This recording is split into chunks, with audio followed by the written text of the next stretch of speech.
बिस्मिल्लाहिर्रहमानिर्रहीम। अस्सलाम वालेकुम। कैसे हैं आप लोग? उम्मीद है सब लोग खैर खैरियत से होंगे।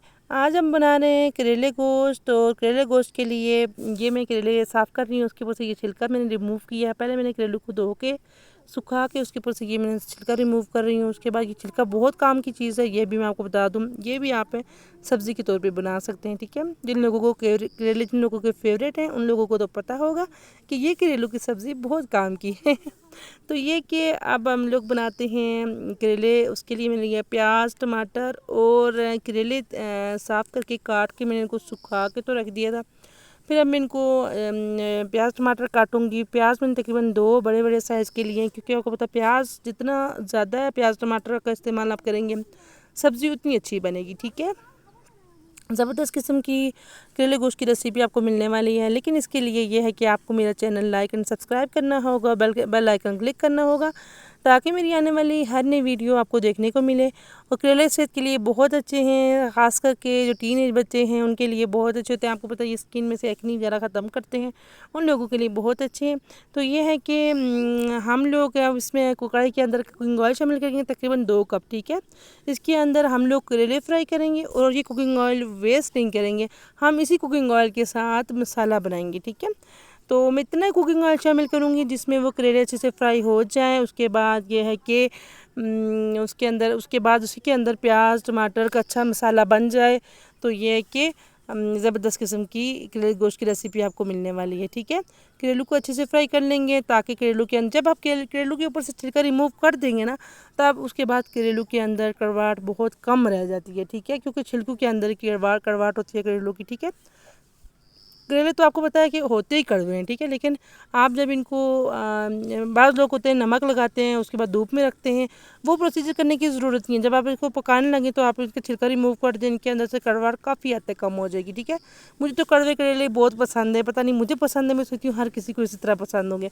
तो उसके बाद यह है कि करेलू का अच्छे से फ्राई कर लेंगे कुकिंग ऑयल के अंदर। इतना फ्राई करेंगे, ज़्यादा फ्राई करेंगे तो फिर ये आपको बताऊँ जब आप मसाला बना के डालेंगे ना तो फिर ये कड़वे काले काले नज़र आना शुरू हो जाएंगे, ठीक है। अब वो जो बकाया करेले बचे हुए थे वो मैंने 2 हिस्सों में करके तो मैंने इनको फ्राई किया, ठीक है। बहुत अच्छे से फ्राई किया है और ज़बरदस्त किस्म के मैं आपको बताऊँ करेले गोश्त की रेसिपी आपको मिलने वाली है। लेकिन शर्त यह है कि आप मेरे चैनल का इस वीडियो को कोई भी पार्ट आप स्किप नहीं करेंगे। तो ज़बरदस्त किस्म की करेले गोश्त की रेसिपी आपको इस तरफ मैंने गोश्त था, बड़ा गोश्त था, तो मैंने इसको फ्राई कर लिया है। ईद के बाद मैंने कहा करेले गोश्त ज़रूर बनाऊँगी, ठीक है। तो ये है कि करेले गोश्त में मेरी कोशिश ये होती है कि जो भी सब्ज़ी वगैरह बनाऊँ तो चिकन या गोश्त कोई ना कोई चीज़ ज़रूर शामिल कर देती हूँ। उससे ये होता है कि बच्चे भी खाना खा लेते हैं और टेस्ट भी बहुत अच्छा जाता है। तो उसमें मैंने करेले भी देखिए अच्छे से फ्राई हो चुके हैं, ठीक है। बहुत लंबी गपशप हो जाती है, आपसे बातें करते हुए इतना मज़ा आता है कि बस भूल ही जाती हूँ कुकिंग चैनल पे हूँ। लेकिन बहुत ज़बरदस्त, ठीक है। करेले बहुत अच्छे से फ्राई हो चुके हैं। तो ये है कि इनको हम अब निकालते हैं, ठीक है। करेलू को हम निकालेंगे और आपको बताऊँ कि करेलू का बस इतना ज़्यादा करेलू को ज़्यादा ब्राउन नहीं करेंगे, इतना सा लाइट सा, ठीक है, हल्का सा ब्राउन करेंगे। अब करेलू को निकाल लेते हैं। इसी कुकिंग ऑयल के अंदर हम लोग शामिल करेंगे शामिल करेंगे प्याज, ठीक है। देखिए मैं मतलब ज़्यादा कुछ कुकिंग ऑयल शामिल नहीं करूँगी, क्योंकि बहुत ज़्यादा चिकना जो होता है ना मुझे नहीं पसंद। क्योंकि आपको पता है बीफ ऑलरेडी थोड़ा चिकना ही होता है, तो उसमें आपको पता है कि वो फिर इतने चिकनाई डाल देंगे तो वो फिर खाने नहीं होगी आपसे, ठीक है। इतना आप लिमिटेड कुकिंग ऑयल शामिल करें कि जो खाने में भी अच्छा लगे और आपके हांडी का कलर भी अच्छा रहे, ठीक है। उसके बाद ये है कि प्याज बहुत अच्छे से ब्राउन हो चुका है, प्याज अच्छे से ब्राउन हो चुका है। और देखिए प्याज मैंने अच्छा खासा प्याज शामिल किया है, टमाटर भी मैंने अच्छे खासे शामिल किए हैं।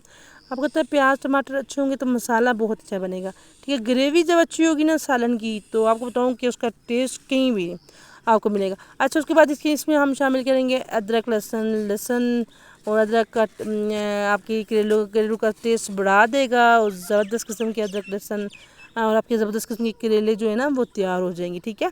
अच्छा अब इसको अच्छे से फ्राई कर लेंगे ताकि लहसुन भी फ्राई हो लेगा हल्का सा, ठीक है।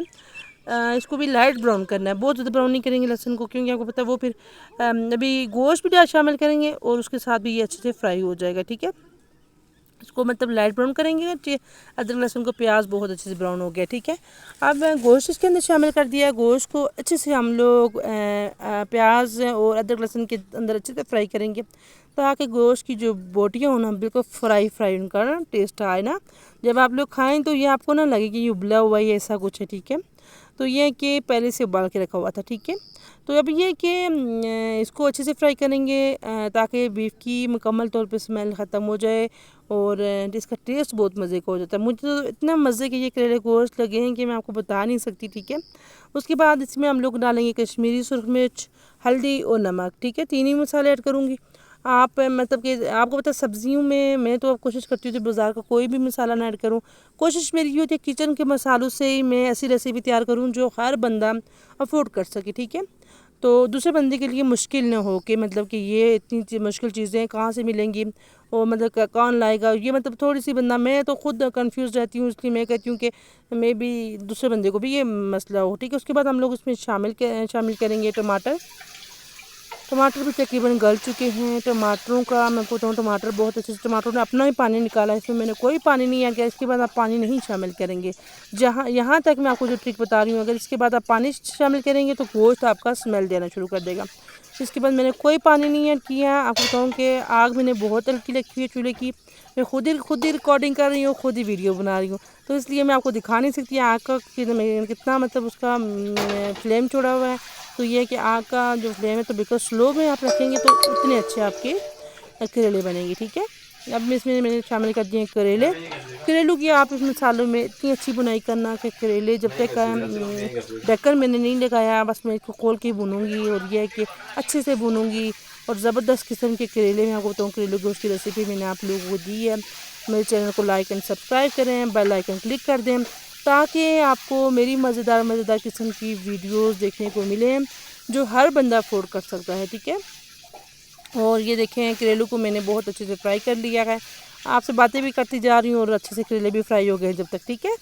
और ये देखें कुकिंग ऑयल आपको नज़र आ रहा होगा, कुकिंग ऑयल भी कलर अलग हो चुका है। मैंने इनको इतना अच्छे से फ्राई कर लिया है करेले गोश्त। कलर आप देखें कितना जूसी कलर लग रहा है करेले गोश्त का।